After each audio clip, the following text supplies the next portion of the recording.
بسم الله الرحمن الرحیم.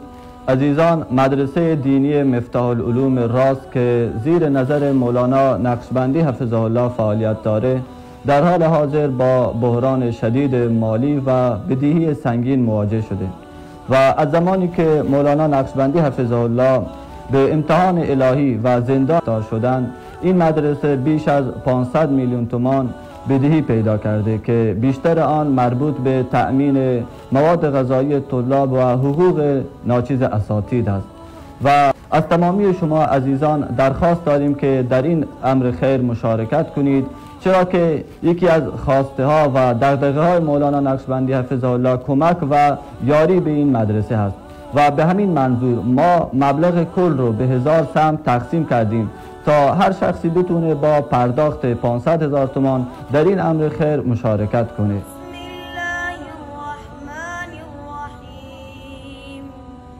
لم يكن الذين كفروا من أهل الكتاب والمشركين منفكين حتى تأتيهم البينة رسول من الله يتلو صحفا مطهرة فيها كتب قيمة.